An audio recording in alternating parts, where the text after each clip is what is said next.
Bonjour. Bitcoin qui consolide toujours. Va-t-on enfin voir le bout du tunnel et une sortie haussière ou baissière? C'est ce que nous allons voir dans l'analyse du jour. Mais avant de commencer, pensez à vous abonner et à activer la cloche. Vous pouvez également mettre un petit pouce bleu et laisser un commentaire pour soutenir la chaîne. Sinon, je tenais à remercier Claude pour son petit logo que vous pouvez voir sur la vignette YouTube, ici même, et également sur Twitter. Pensez également, si ce n'est pas déjà fait, à aller voir la vidéo d'hier, celle-ci, sur la fin du bull run. Très important si vous ne voulez pas vous faire piéger par le bear market, comme la plupart des particuliers le seront sûrement. Voilà, donc on va commencer directement par le Crypto Fear and Greed. Alors, pour pas changer, toujours dans la zone des 70, donc on est aujourd'hui à 71.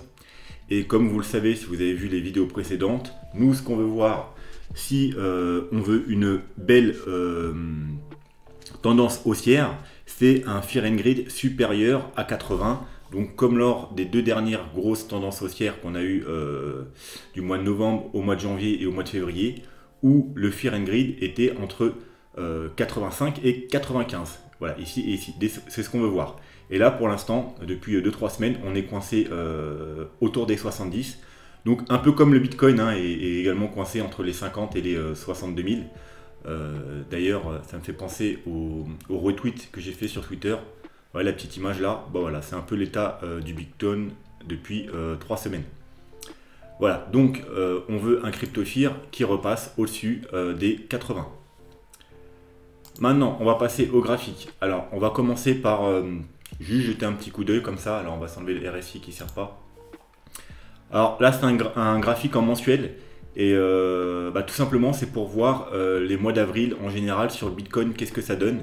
Et comme vous pouvez voir, mis à part en 2014 et en 2015, où on a eu un mois d'avril baissier, donc des bougies rouges, les 8 autres années, donc que ce soit 2011, 12, 16, 17, 18, 19 et 20, on a eu des mois d'avril haussiers, donc avec une hausse, que des bougies vertes. C'est pour ça que j'ai mis des lignes vertes. Voilà, donc théoriquement, selon les statistiques, on a 80% de chance d'avoir un mois d'avril haussier. Donc voilà, donc ça n'assure pas un mois d'avril haussier, on peut très bien se trouver dans les 20% de chance qui restent. Mais théoriquement, on a plus de chances d'avoir un mois d'avril haussier qu'un mois d'avril baissier, car le mois d'avril est un très bon mois sur le Bitcoin et d'ailleurs sur les marchés en général. Donc on va passer tout de suite au deuxième graphique, si je le trouve. D'ailleurs c'est celui-là, mais on va se passer en daily. Donc, notre petit canal haussier, bon, toujours coincé sous la médiane du canal, donc on va pas tout répéter, c'est simple, ce qu'on veut c'est passer au-dessus de la médiane. Et quand on passera au-dessus de la médiane, on fera également sûrement un plus haut, parce que vous voyez, le dernier plus haut il est là, donc si on casse la médiane maintenant, on fera également un plus haut, donc ce sera un fort signe haussier. Et l'objectif ce sera le haut du canal, donc vers les 80 000 $. Graphique numéro 2. Donc, toujours dans notre sorte de canal haussier aussi, mais d'un point de vue différent, un peu plus long terme. Ce qui nous importe surtout, c'est la trendline du bas. Comme vous savez, chaque fois qu'on la reteste, c'est un point d'achat important. Donc nous, on avait fait nos achats ici. Maintenant, on semble coincé également dans une sorte où vous pouvez voir de triangle ascendant. Donc théoriquement, c'est une figure haussière. On fait de plus en plus haut et là on n'arrive pas à passer la ligne, en gros c'est les 60 000 $. Donc toute clôture au-dessus des 60 000 $, ce sera un signal également haussier.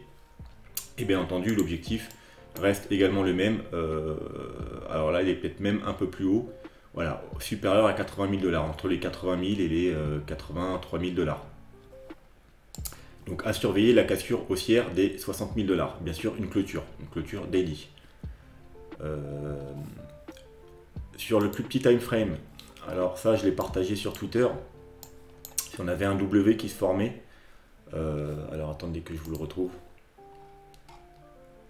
voilà, Bitcoin et ETH update, gros signal haussier si on casse le W pour BTC et le triangle pour Ethereum. Donc voilà, ça c'était le petit W, et on avait également un triangle sur Ethereum qu'on ira jeter un œil plus tard. Donc bah aïe, là on l'a cassé et pour l'instant c'est bien parti, hein. Si je vous mets en 1 heure, vous pouvez voir qu'on a quand même une belle bougie. Donc il faut voir ce que ça donne, hein. Il y avait des achats bien entendu à prendre ici.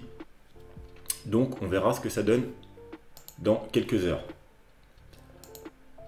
Maintenant, oui, bah sinon, hein, bien entendu, on a toujours notre support autour des 56 000. On va passer au troisième graphique.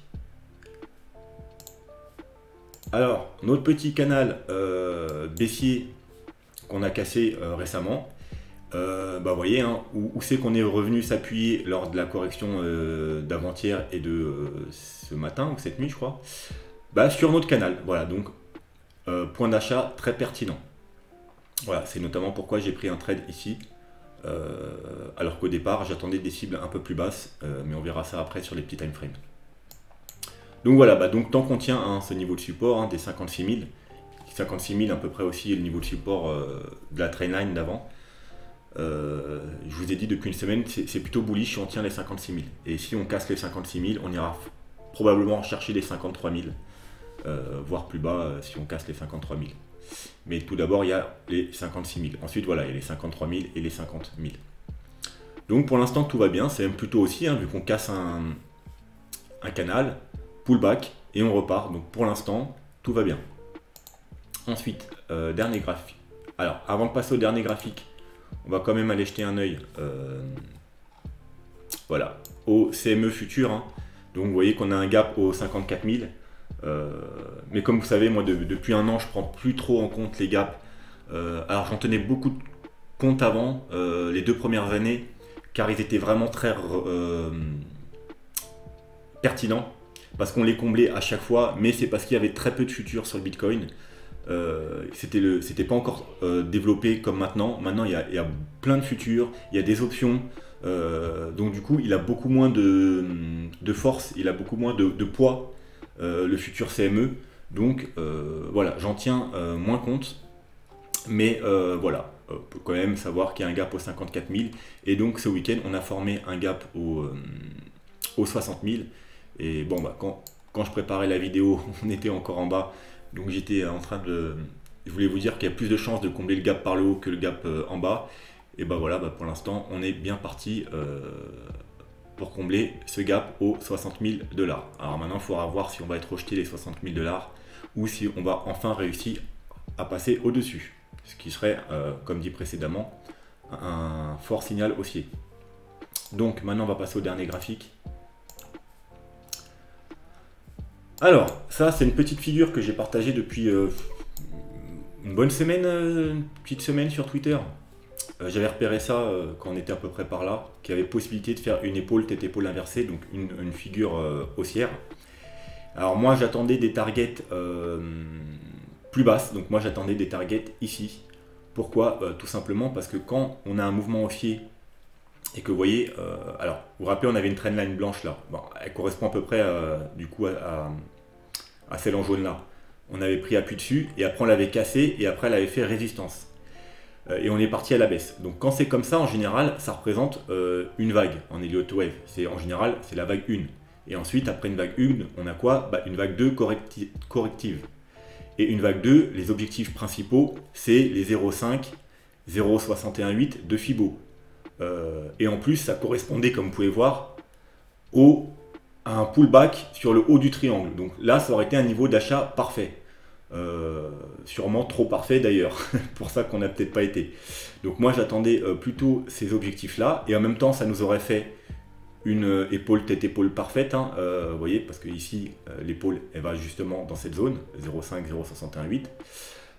Donc j'attendais plutôt ces objectifs là. Maintenant, comme vous pouvez voir, on s'est arrêté pile sur les 0,382. Alors comme je l'ai souvent répété, en bull run, et ben les vagues 2, elles vont pas forcément rechercher ici, elles s'arrêtent aussi très souvent, vu qu'on est très bullish, elles ne corrigent pas aussi fortement qu'en tendance baissière. Donc elles vont rechercher de temps en temps que les 0,382. Voilà, donc alors, vous pouvez voir tout ça, hein, c'est pour ça que c'est important de me suivre sur Twitter. Hein. Je fais des tweets vraiment sur tout, j'explique tout, je donne les points d'achat, etc. Donc là c'est quand j'avais dit qu'il y aurait le rejet, parce qu'on était arrivé sur la zone de short 0,786, donc on a bien eu un rejet. Ensuite là, voilà, dès qu'on a touché, vous voyez là, on est juste de toucher les 0,38,2. Petite réaction de Fibo 0,38,2 qui est également un niveau de support horizontal important. Comme vous pouvez voir, c'est également un niveau horizontal parce qu'il a fait résistance, support ici, résistance, résistance. Donc c'était un niveau quand même important, les 56 000, environ les 56 500 $.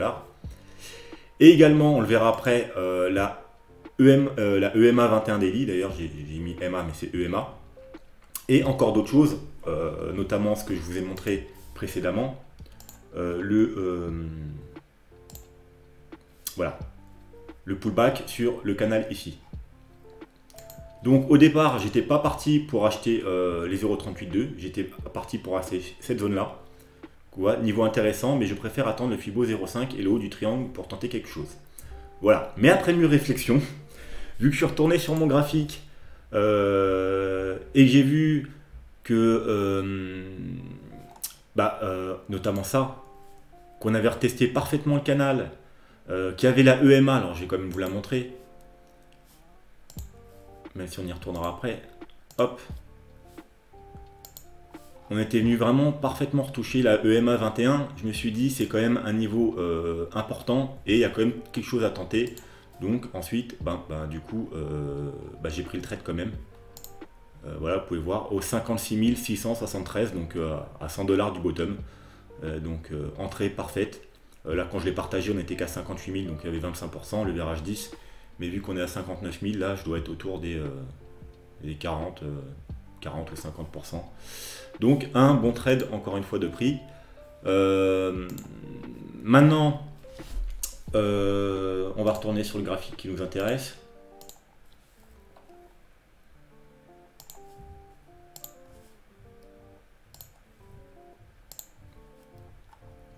Donc du coup, pour ceux qui voudraient se placer à la hausse, qui pensent qu'on est haussier, qui ne sont pas placés ici comme on l'avait conseillé, qui ne sont pas placés ici aussi comme on l'avait conseillé à la cassure du triangle, qui n'ont pas pris le retest des 0,38,2 ni la cassure du petit W que je vous ai mis aujourd'hui, maintenant il faut attendre.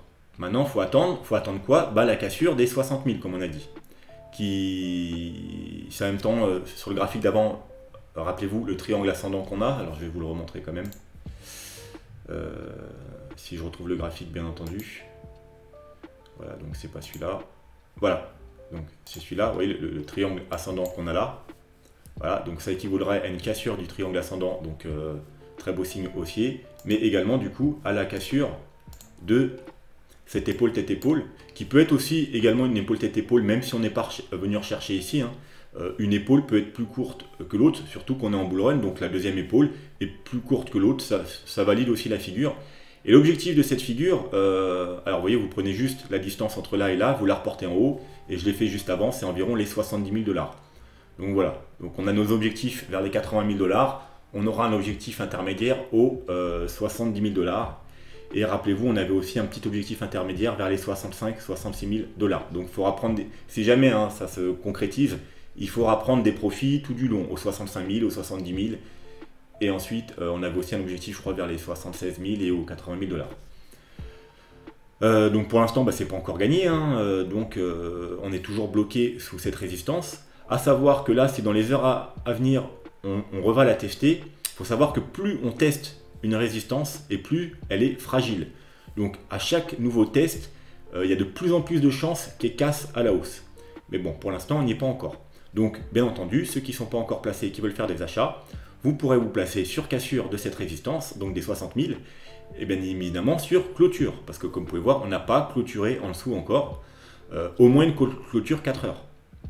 Les plus prudents, ils attendent une clôture daily.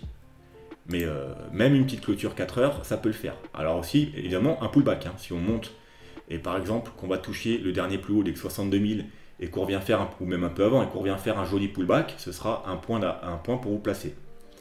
Après, les plus téméraires, les plus agressifs, le prendront dès qu'on cassera ici. Et voilà, ce sera plus risqué, mais au moins, vous êtes sûr d'être dans le trade. Mais voilà, la prudence, c'est toujours plus sûr quand même. Surtout si vous êtes débutant, il vaut mieux attendre des clôtures et des confirmations. Voilà, et ensuite, bien évidemment, les plus prudents, vous attendez carrément la cassure de ce niveau-là, c'est-à-dire des 62 000. Et pareil, une clôture en daily, hein, vu que là c'est un niveau qui se joue sur plusieurs semaines. Donc là, c'est une clôture daily pour les plus prudents des 62 000. Ensuite, on va aller jeter un œil du coup au niveau des indicateurs. Donc en daily, comme vous pouvez voir, bah, on l'a vu, hein, on est venu s'appuyer sur la EMA 21, donc le support, celle que je vous parle à chaque fois.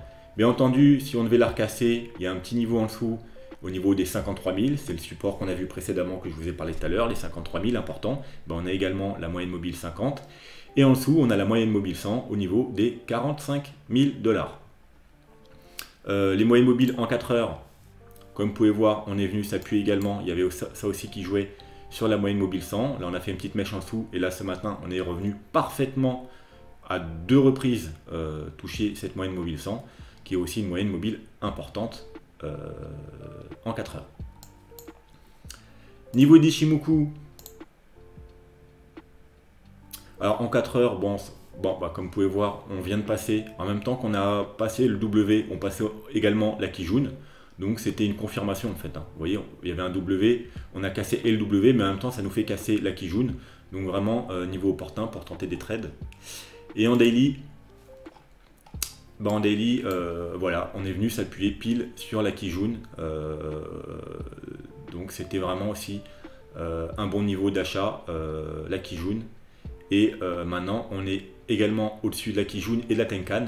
Donc théoriquement, c'est haussier. Si on est au-dessus du nuage, au-dessus de la Kijun, au-dessus de la Tenkan, théoriquement, c'est un bon signal haussier à surveiller, bien évidemment. Si on rechute et qu'on passe en dessous des 56 000, comme on l'a vu précédemment, c'est un 56 000, donc gros niveau de support. Hein.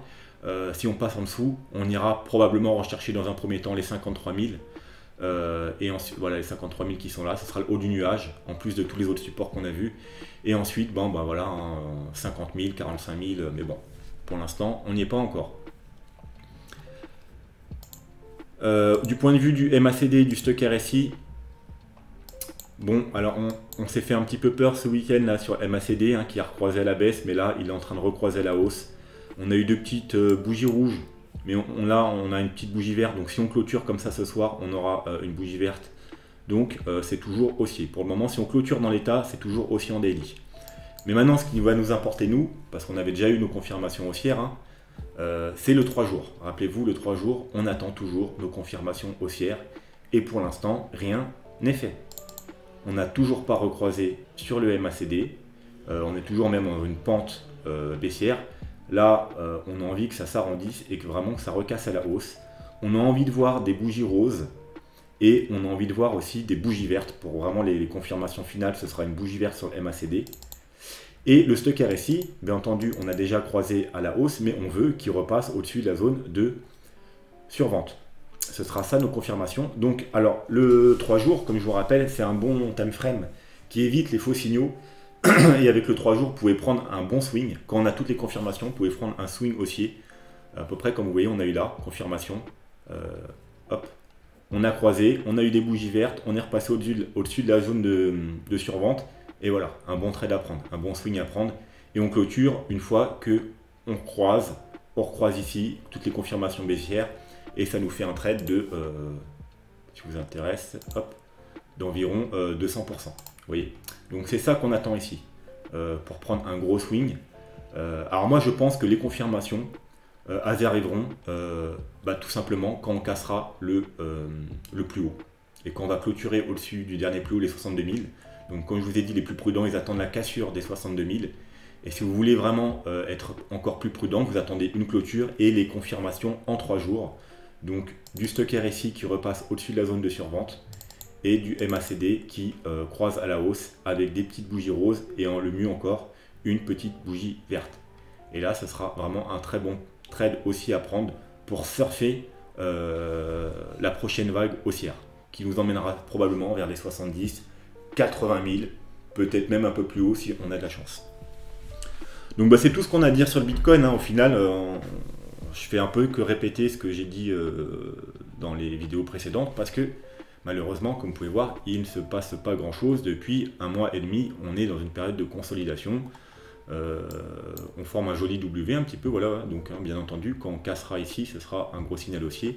Mais pour l'instant, voilà, on a un petit range, hein, là, entre les 50 000 et les 62 000, et on attend la résolution haussière ou baissière. Donc, un petit tour pour finir sur l'Ethereum.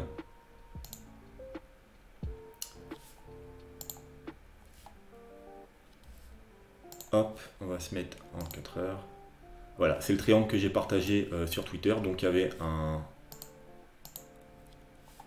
y avait vous pouviez tenter de faire des achats ici à la cassure, donc sur les 2070-75 quoi. Et pour l'instant, tout va bien. Moi, j'ai toujours mon trade sur l'Ethereum au 200, au 1150. Ouais, donc, ouais, c'était pas là. Vers là. Ici.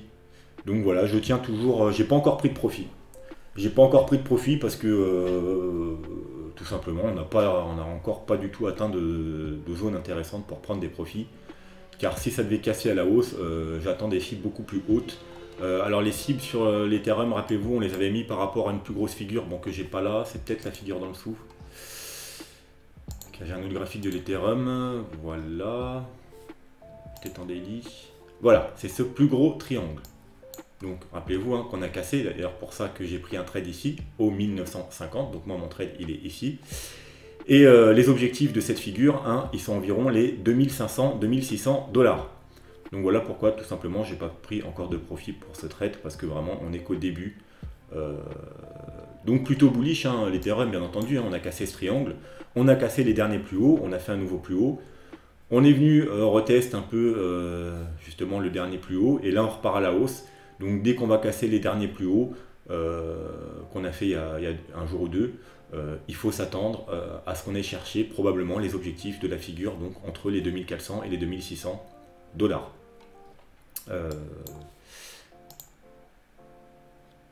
Et comme vous voulez voir, lui, en 3 jours, contrairement au Bitcoin, il est un peu plus avancé.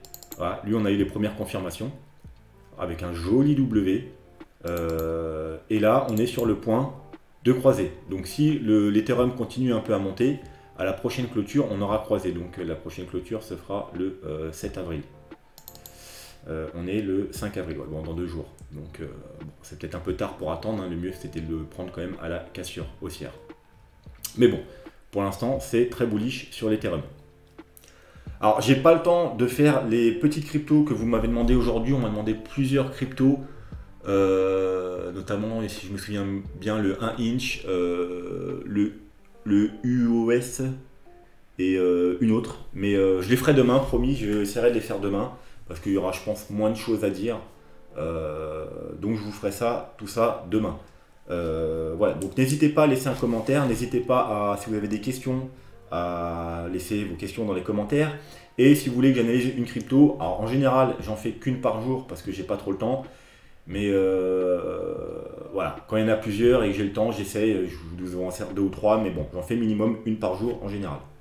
Voilà, sur ce, on va se laisser là. Je vous souhaite une très bonne soirée. Soyez prudents, prenez soin de vous et je vous dis à demain. Tchuss!